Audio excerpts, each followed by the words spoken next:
에베소서 1장 17절 말씀 함께 말씀 읽어보도록 하겠습니다. 우리 주 예수 그리스도의 하나님 영광의 아버지께서 지혜와 계시의 영을 너희에게 주사 하나님을 알게 하시고 아멘. 우리 사랑하는 성도 여러분, 이 신앙생활을 오래 하시다 보면 여러 가지 많은 생각이 드실 수가 있을 것 같습니다. 저도 마찬가지고 또 우리 성도님들도 비슷하다고 생각이 듭니다. 우리가 이제 기도를 할 때도 이런 생각이 저는 가끔 들 때가 있어요. 내가 지금 하고 있는 이 기도가 진짜 기도일까? 아니면 나 혼자 그냥 막 이러고 있는 건가? 뭐 이런 생각이 들 때가 있습니다.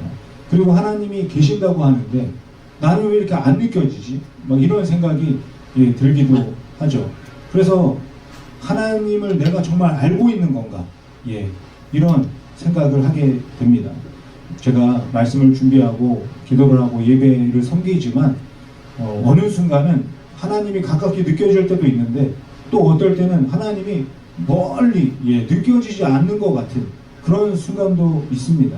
분명히 저는 하나님을 믿는데 하나님을 믿는다고 하면서도 이 세상을 살아가면서 걱정도 되고 불안하기도 합니다.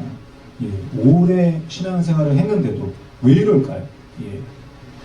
제가 신앙생활한 지 50년이 넘었습니다. 태어나자부터 교회를 다녔기 때문에 50년이 넘었어요. 그런데도 이럽니다. 예배를 한 번도 빠지지 않고 기도도 열심히 하고 성경도 읽고 그랬는데 왜 하나님이 멀게 느껴지는 걸까요? 왜 믿음이 있다고 하면서 이 세상을 살아갈 때 흔들리고 불안할까요? 오늘 그 모습에 대한 권면의 말씀이 에베소서 1장 17절에 기록되어져 있습니다. 오늘 이 말씀을 통해서 우리가 하나님의 마음을 깨닫고 은혜 가운데 믿음으로 살아가는 저와 여러분이 되시기를 바랍니다. 에베소서 1장 그 말씀을 보면요, 15절부터 23절에 바울이 기도를 해요. 누구를 위해서 기도하냐면 에베소 교회 성도와 에베소 교회와 성도를 위해서 기도를 합니다. 에베소 교회가 어떤 교회였죠? 지난주에 말씀을 통해서 나눈 그 이야기인데 에베소 교회가 그 당시에 세워진 교회 중에서 아주 영향력 있는 그런 교회였습니다.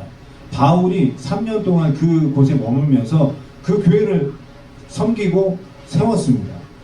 그래서 이 교회가 어떤 소문이 났냐면 믿음이 훌륭하다, 사랑이 넘친다, 이런 소문이 났습니다. 그래서 바울이 이 에베소 교회를 칭찬을 하죠. 에베소서 1장 15절 말씀을 보면 주 예수 안에서 너희 믿음과 모든 성도를 향한 사랑을 나도 들었다, 이렇게 이야기를 합니다. 이 에베소 교회에서 바울이 있는 로마까지 바다를 건너가야 돼요. 그런 먼 곳까지 이 에베소 교회의 소문이 들려왔다는 겁니다. 얼마나 훌륭한 교회면 이렇게 소문이 나겠습니까? 믿음으로 소문나고 사랑으로 소문이 났습니다. 신앙이 부족하거나 어떤 문제가 있지를 않았어요. 모든 교회의 모범이 되는 그런 교회였습니다. 그런데도 바울이 이 교회를 위해서 간절히 기도를 하는 겁니다. 아무 문제도 없는 이 교회를 위해서 무슨 기도를 할까요? 오늘 에베소서 1장 17절을 다시 보시면 알 수가 있습니다. 우리 주 예수 그리스도의 하나님 영광의 아버지께서 지혜와 계시의 영을 너희에게 주사 하나님을 알게 하시고, 바울이 이 성도들을 위해서 교회를 위해서 기도하는 이유는 딱 한 가지입니다. 하나님을 알게 해주세요. 믿음도 훌륭하고 사랑도 넘쳐나지만 바울이 하나님 알게 해달라고 너무나 간절히 기도를 하고 있습니다. 우리가 신앙생활 오래 하다 보면요, 이런 생각을 할 때가 있어요. 나는 침례도 받고 세례도 받고 또 많은 은혜도 경험하고 또 하나님이 살아계신다는 것을 믿고 또 신앙생활을 해왔으니까 나는 하나님을 충분히 알고 있다, 이런 생각을 할 때가 있습니다. 그런데 바울이 뭐라고 말하냐면 그게 아니라고 말합니다. 왜냐하면 하나님은 무한하시고 우리는 유한하기 때문입니다. 우리가 하나님을 안다. 이거는 죽을 때까지 가능하지가 않습니다. 절대 우리는 하나님을 다 알 수가 없습니다. 우리는 죽을 때까지 하나님을 알아가면서 살아가는 거죠. 이런 질문 받아본 적 있는지 모르겠는데, 우리 계신 분들한테 질문을 들어보면, 우리 성도님들은 하나님을 알고 계십니까? 아니면 하나님에 대해 알고 계신가요? 이 질문이 좀 비슷해 보이고 말 장난처럼 보일 수 있지만 너무나 큰 차이가 있습니다. 하나님에 대해 아는 것은요, 하나님에 대한 정보를 안다는 말입니다. 하나님은 전능하시다. 하나님은 사랑이시다. 삼위일체 하나님이시다. 창조주시다. 이런 것들은 다 정보입니다. 지식이에요. 성경 공부를 통해서도 알 수 있고 신학교를 다녀보면 또 알 수가 있습니다. 그리고 요즘에는 인터넷에 검색해도 충분히 알 수 있는 것들입니다. 그런데 하나님을 아는 것은 이것과 차원이 다르죠. 하나님을 아는 것은요, 하나님을 만난 것을 말하는 겁니다. 하나님을 경험한 것을 말하는 거죠. 하나님과의 관계를 말하고 있는 겁니다. 살아계신 하나님이 내 삶에서 실제로 느껴지는 것을 말하는 거예요. 머릿속에만 있는 것이 아니라 하나님이 내 가슴 속에서 살아 움직이는 것을 말씀하고 있는 겁니다. 예를 들어 보면요, 저 빅 아일랜드에 제가 한 번도 가본 적이 없는데 거기에 아주 큰 산이 있다 그래요. 마우나 케아라고 합니다. 예. 높이가 4,200m라고 그래요. 한라산이 1,900m고 백두산이 2,700m인가 뭐 이런데 저 마우나 케아는 4,200m라고 합니다. 저기서 해가 떨어지는 모습을 보고 구름이 내 발 아래에 있는 것을 보면 너무나 멋지다고 합니다. 그리고 저기에 세계적인 천문대가 있대요. 그리고 너무 높으니까 눈이 왔다가 바람 불었다가 추웠다가 따뜻했다가 아주 그냥 변화무쌍하다고 합니다. 그런데 저는 저기를 한 번도 가본 적이 없어요. 제가 마우나 케아에 대해서 알지만 마우나 케아를 모릅니다. 그런데 여기 계신 분들 중에 가보신 분도 계실 거예요. 예. 저 산이 몇 미터인지, 저 천문대가 어떤 천문대인지 모를 수도 있습니다. 그런데 직접 가보신 분들은 이 마우나 케아를 아는 거죠. 내 발로 밟아보고 내 눈으로 보고 내 피부로 느꼈기 때문에 마우나 케아를 누구보다도 잘 알고 계십니다. 이 경험은 어떤 책이나 또 어떤 사진이나 어떤 설명으로 대신할 수 없습니다. 내가 직접 가보았기 때문에 내가 아는 겁니다. 하나님을 아는 것도 이거랑 똑같아요. 하나님이 전능하시다, 사랑이시다, 머리로만 알 수가 있습니다. 성경을 통해서, 책을 통해서, 인터넷을 통해서 알 수가 있죠. 그런데 이 모든 지식이 내 삶에서 실제로 경험되지 않고 내가 마음에 실제로 하나님이 느껴지지 않는다면 이것은 하나님에 대한 정보에 불과한 것입니다. 그래서 바울이 이 에베소 성도들을 위해서 기도하는 거예요. 하나님, 에베소 성도들이 성경 공부 열심히 해서 하나님 알게 해주세요. 이게 아니라 에베소 성도들이 하나님을 실제로 알게 해주세요. 하나님을 만나게 해주세요. 이렇게 기도를 하고 있는 것이죠. 하나님에 대해 아는 지식이 있는 것과 하나님과 함께 이 세상을 살아가는 것은 너무나 다릅니다. 성경 구절을 많이 외우고 있는 것과 그 말씀이 내 안에서 살아 움직이는 것은 너무나 차이가 나는 거죠. 성경의 많은 교리들을 유창하게 잘 설명할 수 있는 것과 하나님이 실제로 내 곁에 살아 있다는 것이 느껴지는 것은 엄청난 차이가 있는 것입니다. 사도 바울만 이렇게 말하는 것이 아니에요. 구약시대 BC 750년 정도에 그 호세아라는 선지자가 있었는데 그 선지자도 똑같이 이야기합니다. 남유다, 북이스라엘 이렇게 나눠져 있었어요. 그 시대가 아주 영적으로 어두운 그런 시대였습니다. 그런 시대 속에서 호세아 선지자가 활동을 하고 있었어요. 그 당시에 이스라엘 백성들이 하나님을 믿었습니다. 예, 열심히 제물을 갖다 바치고 번제를 드렸어요. 겉으로 보면요, 종교적으로 너무 열심히 있는 그런 사람들이었습니다. 그런데 이런 사람들을 보면서 하나님이 뭐라고 말씀하시냐면 호세아 6장 6절을 보니까 나는 은혜를 원하고 제사를 원하지 아니한다. 번제보다 하나님을 아는 것을 원한다. 하나님은 제사를 원하지 않고 번제보다 나를 아는 것, 하나님을 아는 것을 원한다 말씀하고 계십니다. 제사와 번제는요, 당시 이스라엘 사람들이 하나님께 드리는 가장 중요한 종교 행위였습니다. 왜냐하면 하나님이 이렇게 하라고 말씀하셨기 때문이에요. 그래서 이 종교적인 행위를 지키고 있었습니다. 그런데 정작 하나님이 뭐라고 말씀하시냐, 이 행위보다 하나님 아는 것을 더 원한다, 이렇게 말씀하고 있는 겁니다. 이게 하나님이 제사와 번제가 나쁘니까 하지 마라 이렇게 말하는 게 아니에요. 하나님을 아는 것 없이, 하나님과의 아무런 관계 없이 종교적 행위만 해서는 충분하지 않다 말씀하고 있는 겁니다. 오늘 이 시대를 살아가는 우리도 마찬가지인 것 같아요. 예배에 빠지지 않고 헌금을 드리고 성경을 읽고 봉사하는 것 너무나 중요하고 소중합니다. 그런데 하나님은 그런 행위 이전에 하나님을 아는 것을 원한다고 말씀하고 계십니다. 실제로 하나님을 경험하는 관계를 원하십니다. 하나님이 원하시는 것은 종교적인 형식이 아니라 살아있는 관계를 원하시는 겁니다. 예수님도 요한복음 17장 3절에서 말씀하십니다. 영생은 유일하신 참 하나님과 그가 보내신 자 예수 그리스도를 아는 것이다. 영생하면 우리가 뭐가 떠올라요? 죽은 후에 천국에 가서 영원히 사는 것을 생각할 수가 있습니다. 물론 그것도 맞는 말씀이죠. 그런데 예수님은 영생을 미래의 것으로만 말씀하지 않고 있습니다. 예수님은 영생을 하나님을 알면서 살아가는 것을 말씀하고 있어요. 죽고 난 다음에 영생이 시작되는 것이 아니라 지금 이 순간 하나님을 알아가는 것이 영생이라고 예수님이 말씀하고 계십니다.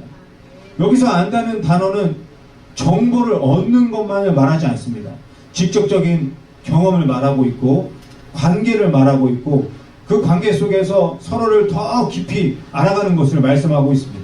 그래서 이 안다라는 단어를 구약 성경에서 야다라고 설명을 하고 있어요. 정보가 아니라 인격과 인격이 만나서 서로를 가장 깊이 알아가는 것을 야다라고 말씀하고 있습니다. 예수님이 말씀하신 영생도 똑같습니다. 하나님과 인격적으로 만나고 하나님을 경험하고 관계 안에서 하나님을 점점 더 깊이 알아가는 것, 이것이 영생이다 말씀하고 있습니다. 오늘 우리의 신앙을 한번 생각해 보시기 바랍니다. 신앙생활 잘한다는 게 어떤 것인가요? 신앙생활 잘하는 게 예배 출석 횟수일까요? 성경을 몇 번 읽었느냐 통독 횟수일까요? 봉사를 얼마나 오랫동안 했느냐일까요? 물론 이 모든 것이 너무나 중요합니다. 그런데 예수님이 말씀하시는 기준은 다른 데 있습니다.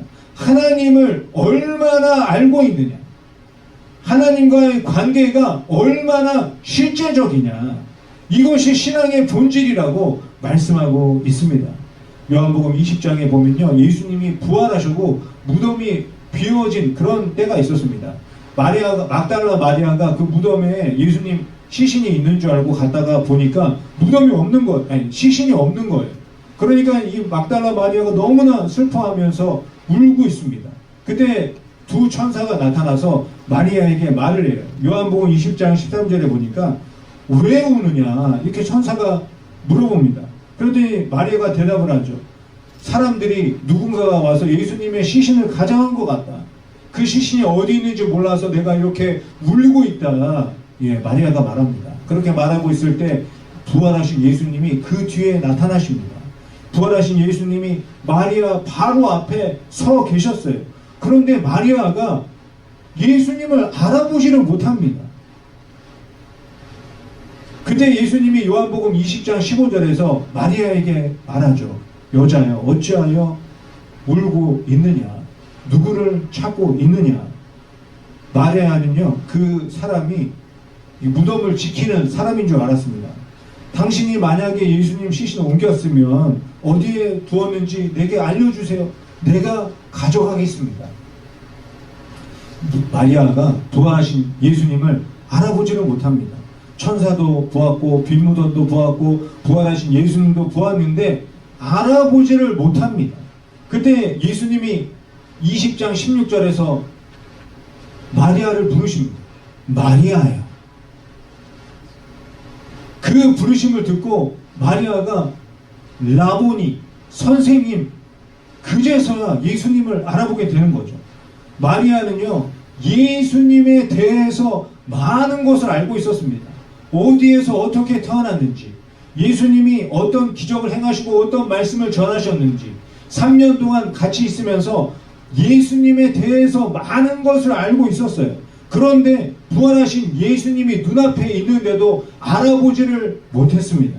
그러다가 마리아가 예수님을 알아보게 된 것은 정보를 통해서 알아보게 된 것이 아니라 나의 이름을 불러주시는 예수님과의 관계를 통해서 알게 되는 것입니다.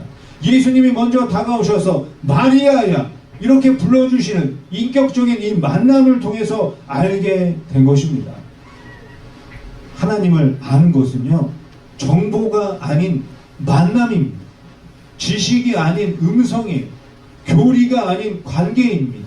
나를 찾아오셔서 나의 이름을 불러주시는 것, 이것이 하나님을 알아가는 시작이라고 말씀하고 있습니다. 오늘도 하나님은 이 방식으로 하나님을 알게 하십니다. 말씀을 통해서 우리가 기도할 때 우리의 이름을 부르고 계십니다. 내가 예상하지 못한 방식으로 우리를 찾아오셔서 우리의 이름을 부르십니다. 그때 우리가 하나님을 알게 되고 그 순간이 바로 영생이라고 말씀하고 계십니다. 빈무덤을 보고 두려워하고 슬퍼하고 있었던 마리아가 마리아야, 예수님이 부르시는 그 한마디에 예수님을 알게 되고 영생을 경험하게 되었습니다.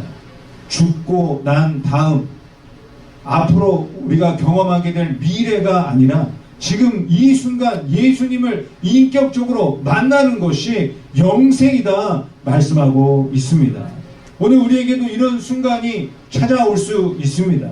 말씀을 읽다가 기도하다가 또 성도와 만나 교제하다가 내가 살아가는 모든 삶 속에서 하나님이 나의 이름을 부르시면 그 순간 우리가 하나님을 알게 되고 영생을 누리게 되는 것입니다.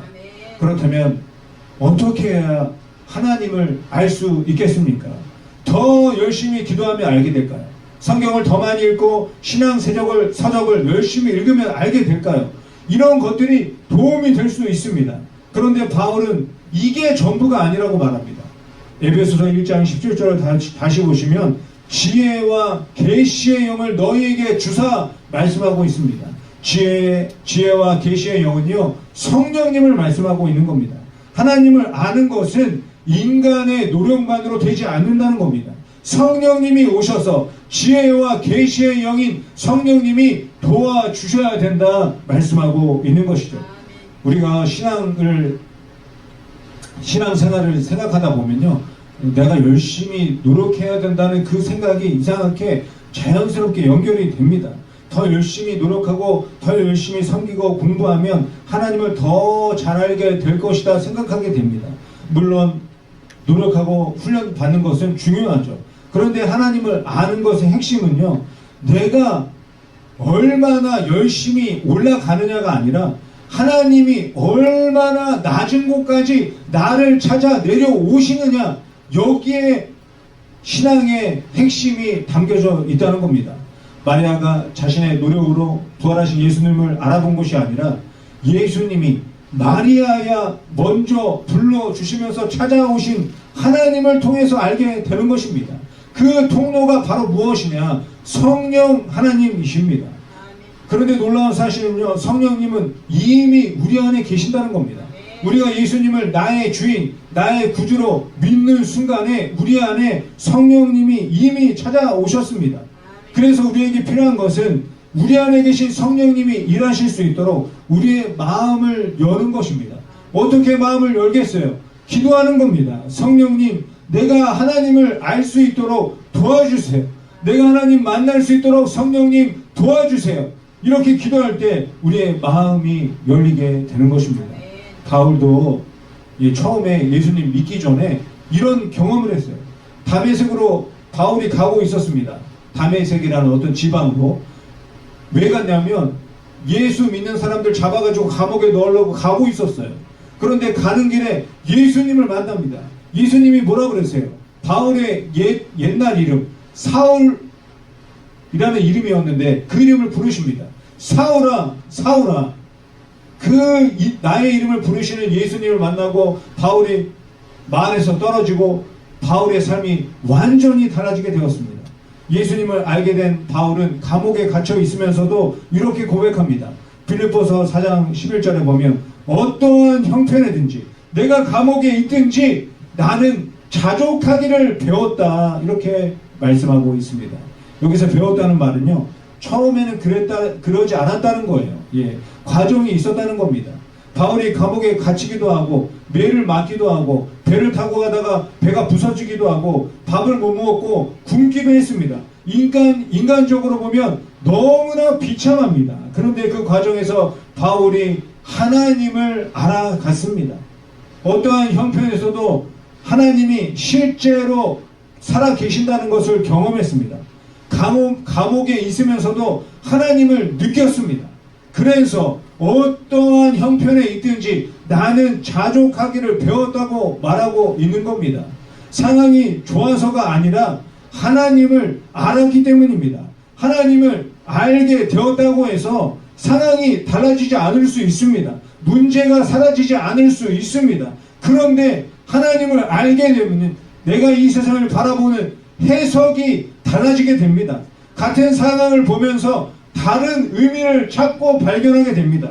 하나님을 모를 때는 어려운 상황이 찾아올 때 하나님이 나를 버리셨구나, 이렇게 생각할 수 있습니다.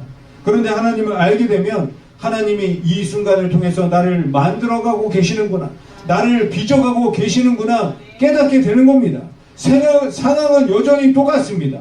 그런데 하나님을 알게 되니 내 상황과 환경을 해석하는 기준이 달라지게 되는 것입니다. 해석이 달라지면 나의 태도가 달라집니다. 감옥에 있던 바울의 해석이 달라졌잖아요. 태도가 달라집니다.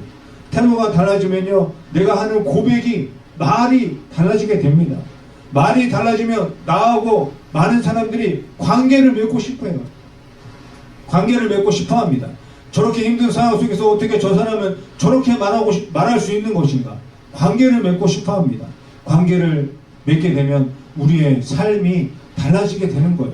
이 모든 것의 시작이 무엇입니까? 하나님을 아는 것입니다. 하나님을 알면 어려운 상황 속에서도 영원하신 하나님을 볼 수가 있습니다. 우리가 기다리는 시간 속에서도 하나님의 시간이, 하나님의 때가 어떤 것임을 알게 되는 것입니다. 눈물이 흘러내리고 너무나 괴롭고 고통스러운 순간 속에서도 나를 찾아오셔서 나를 만져주시는 하나님의 손길을 경험하게 되는 것입니다. 이렇게 살아가는 삶이 지금 이 순간 영원을 살아가는 삶이라고 말씀하고 있습니다. 우리가 보통 서로를 위해서 기도할 때 이렇게 기도합니다. 하나님, 저분이 힘들고 어려운데 문제 해결해 주세요. 하나님, 저 사람의 가정에 평안을 허락해 주세요. 하나님, 저 어린 자녀가 잘 되게 해주세요. 우리가 이렇게 기도합니다. 아주 귀한 기도고 감사한 기도죠. 그런데 바울이 에베소 성도를 위해서 기도하는 이 기도를 통해서 우리에게 깊은 기도를 가르쳐 줍니다. 하나님, 저분이 저 상황 속에서 하나님을 알게 해주세요. 문제 해결보다 하나님을 먼저 만나게 해주세요. 상황이 달라지는 것보다 하나님을 실제로 경험하며 살게 해주세요. 이렇게 기도하기를 권면하고 있습니다. 구약의 선지자들도, 이 땅에 오신 예수님도 신약의 많은 사도들과 바울도 한 목소리로 말씀하고 있습니다. 신앙의 핵심은 하나님을 아는 것입니다. 하나님을 아는 것이 신앙의 핵심입니다. 우리가 이번 주에 살다가 아침에 일어날 때 아니면 밤에 잠들 때 꼭 기도하시기 바랍니다. 하나님, 오늘 저에게 지혜와 계시의 영을 주셔서 하나님을 알게 해주세요. 성령님, 나를 도와주셔서 하나님 만나게 해주세요. 기도하시기 바랍니다. 그리고 매일 나를 찾아오시는 하나님을 발견하시기를 바랍니다. 누군가 나에게 따뜻한 말 한마디 할 때 그 말 속에서 하나님이 느껴질 수가 있습니다. 생각하지도 않은 분이 찾아오셔서 나를 도와줄 때 그 도움의 손길에서 하나님을 경험할 수가 있습니다. 우리가 살아가는 이 세상을 살아가면서 하늘을 바라보고 바다를 바라보면서 하나님이 여기 나와 함께 하시구나 경험할 수 있습니다. 마리아를 부르시는 하나님은 오늘 지금도 나를 부르고 계시는 줄 믿습니다. 우리가 말씀 볼 때, 기도할 때, 예배할 때, 찬양할 때 뿐만이 아니라 우리가 살아가는 모든 삶 속에서 하나님은 나를 찾아오시고 나를 부르고 계시는 줄 믿습니다. 사랑하는 성도 여러분, 하나님 신앙은 하나님에 대해 아는 것이 아니라 하나님을 아는 것입니다. 내 삶 속에서 하나님을 실제로 경험하는 것입니다. 하나님은 제사보다 하나님을 아는 것을 원하십니다. 죽은 다음에 영생을 경험하는 것이 아니라 오늘 이 시간 이 자리부터 영생을 누리시기를 바랍니다. 우리에게 필요한 것은 더 많은 정보가 아닙니다. 요즘은 얼마나 많은 정보 쉽게 찾을 수가 있어요. 그렇지만 그 많은 정보가 아니라 우리 각자를 부르고 계시는 하나님을 아는 것입니다. 나를 부르고 계신 하나님을 꼭 만나시기를 바랍니다. 그래서 이전과는 다른 눈을 가지고 다른 해석을 가지고 살아가시기 바랍니다. 그래서 오늘부터 지금부터 영생을 누리며 살아가는 저와 여러분이 되시기를 예수님의 이름으로 간절히 축원드립니다. 기도하겠습니다.